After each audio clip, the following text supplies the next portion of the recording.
मोहन नगर नाम का एक राज्य था जहां राजा बलवान राज करता था।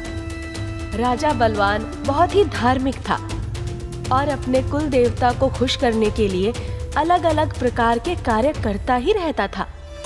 मंत्री, हमारे आराध्य के लिए जो मंदिर बनवाने को कहा था उसका काम कहाँ तक पहुँचा? जी बस 1 सप्ताह और, फिर वो मंदिर बनकर तैयार हो जाएगा। लेकिन ध्यान रहे कि उस मंदिर के बारे में आम जनता को ना पता चले। जी महाराज, आप चिंता ना करें। 1 सप्ताह गुजर गया और मंदिर बनकर तैयार हो गया। वो गुप्त मंदिर केवल राजसी लोगों के लिए था, लेकिन 1 महीने के अंदर ही इसकी खबर जनता तक पहुंच गई और जनता ने विद्रोह कर दिया, क्योंकि लोगों का कहना था कि मंदिर में जाने का हक सबका होता है। आप लोग शांत हो जाइए। वो मंदिर केवल राजसी लोगों के लिए बनाया गया है। उसमें अगर कोई आम इंसान गया तो अपशकुन हो जाएगा। मंदिर में जाना भला अपशकुन कैसे हो सकता है? हमें मंदिर में जाने से रोकना अन्याय है। मंदिर भगवान का घर है। भगवान हम सब के हैं। सही कहा, मंदिर को गुप्त रखना गलत है। आखिरकार लोगों ने उस मंदिर का पता लगा लिया और वहां आने लगे। किसी ने भी राजा की बात नहीं मानी, लेकिन फिर वो हुआ जिसका किसी को अंदाजा नहीं था। वहां जाने वाले लोग एक एक करके मरने लगे। हाय मेरा पति, मैं लुट गई, बर्बाद हो गई। मेरा बच्चा गया था तो बिल्कुल ठीक था, ये अचानक मर कैसे गया? मंदिर में जाने वालों की इतनी अचानक तरीके से मौतें हुई कि किसी को कुछ भी समझ नहीं आया। आखिरकार राजा ने मंदिर को हमेशा के लिए बंद करवा दिया। सैकड़ों साल गुजर गए। मोहन नगर के पास स्थित एक गांव में 2 भाई रवि और विजय अपने अपने परिवार के साथ रहते थे। रवि बेहद अमीर था और उसका बड़ा सा मकान गांव में सबके लिए चर्चा का विषय था। वहीं विजय, जो गरीब था, अपने छोटे से घर में रहता था। हालांकि दोनों भाइयों में बहुत प्रेम था। उनका गांव राजा बलवान के बनाए हुए गुप्त मंदिर के चलते आज भी फेमस था। इस मंदिर को लेकर कई कहानियां प्रचलित थी। उस मंदिर का राज अभी तक कोई नहीं समझ पाया। हाँ भाई, लेकिन क्या जरूरत है समझने की? जो वहाँ गया वापस नहीं लौटा, तो जैसा है वैसा ही रहने दिया जाए। और तू तो डरता भी है, इसलिए भी ये बोल रहा है। फिर दोनों भाई अपने घर चले जाते हैं। वो आर्कियोलॉजिस्ट लोग कब आएंगे? सुना है कल ही पहुँच रहे हैं। पता नहीं क्यों ये लोग पुरानी बातें कुरेदने आते हैं। बाबा, वो मंदिर कैसा है? बेटा, वो मंदिर भगवान का नहीं, मौत का घर है। अगले दिन गांव में 4 आर्कियोलॉजिस्ट गौरव, शरद, शिवम और अनिल पहुंचे। गांव वाले उनके आने से चिंतित थे, क्योंकि वो गुप्त मंदिर के रहस्य को उजागर करने आए थे। सुना है यहाँ एक गुप्त मंदिर है जो राजा बलवान के समय का है।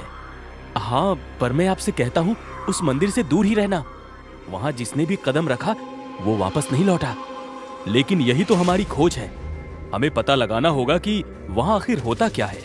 ये आपके जीवन की बहुत बड़ी गलती होगी। मत जाओ उस मंदिर में, वो शापित है। मत जाओ उस मंदिर में, वो शापित है। हमें शाप से डर नहीं लगता। गांव वालों की चेतावनी को नजरअंदाज करते हुए आर्कियोलॉजिस्ट ने मंदिर जाने की योजना बनाई। विजय ने भी उन्हें रोका, लेकिन वो अपनी जिद पर अड़े रहे।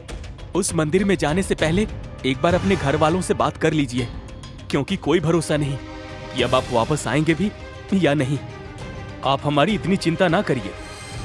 गांव वालों की चेतावनी को नजरअंदाज करते हुए गौरव, शरद, शिवम और अनिल ने गुप्त मंदिर की ओर कदम बढ़ा दिए। मंदिर के पास पहुंचते ही माहौल बदल गया। हवा में ठंडक और अजीब सी खामोशी थी। मंदिर की दीवारें जर्जर थी और उन पर लगे खून के छींटे साफ दिखाई दे रहे थे। ये जगह सही नहीं लग रही। हमें वापस जाना चाहिए। शरद, हम यहाँ जिस काम से आए हैं वो हमें करना ही होगा। डर कर भागना हमारी फितरत नहीं। डर मत, ये सब पुरानी कहानियां हैं।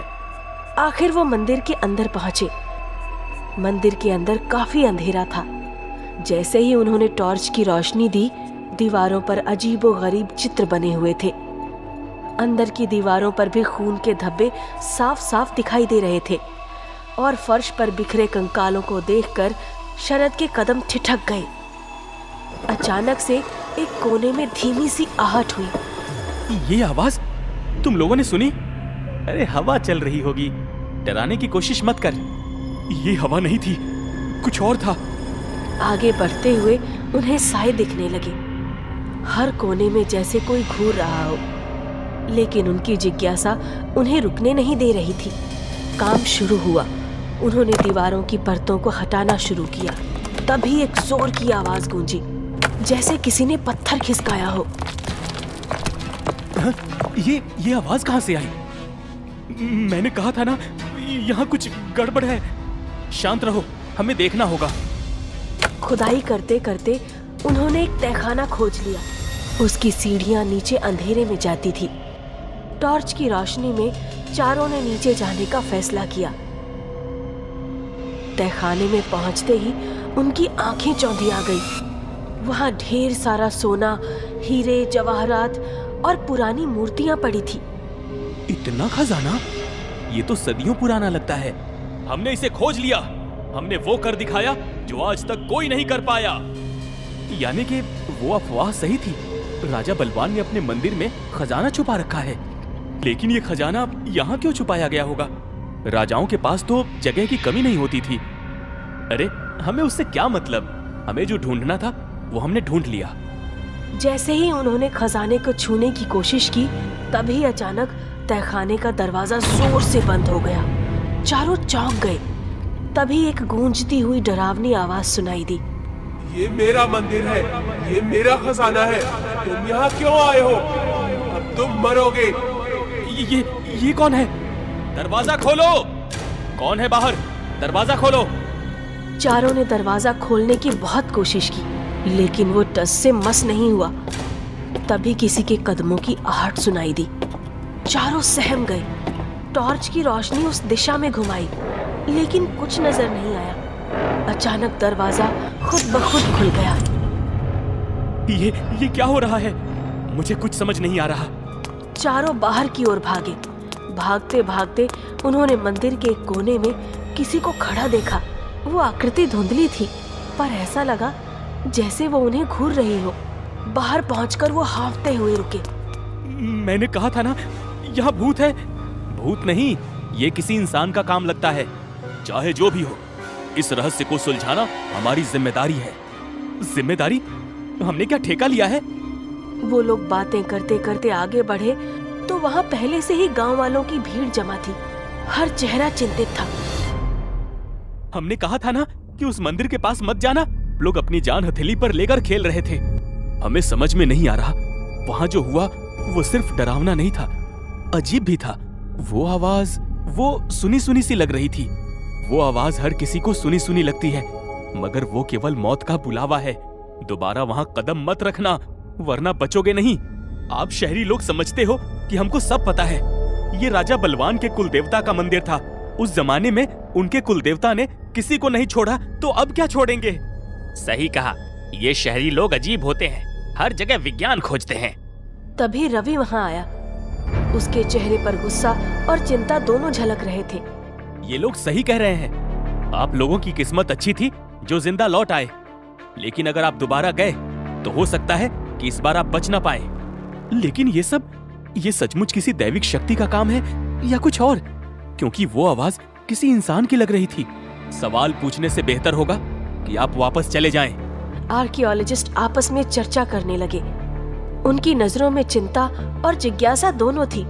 आखिरकार उन्होंने फैसला किया कि वो गांव छोड़कर चले जाएंगे। शायद हमें वाकई यहाँ से चले जाना चाहिए। ठीक है, हम यहाँ से चले जाएंगे। हाँ प्लीज चले जाओ। कहीं तुम लोगों के चक्कर में हमारे गांव पर मुसीबत ना आ जाए। गांव वालों ने राहत की सांस ली जब आर्कियोलॉजिस्ट वहां से रवाना हो गए। गांव में रात हो चुकी थी। पूरा गांव गहरी नींद में था, लेकिन अंधेरे में कोई मंदिर की ओर बढ़ रहा था। उसने शॉल ओढ़ रखी थी और उसके हाथ में एक लालटेन थी। वो इधर उधर देखता हुआ चलता जा रहा था। शुक्र है वो लोग चले गए।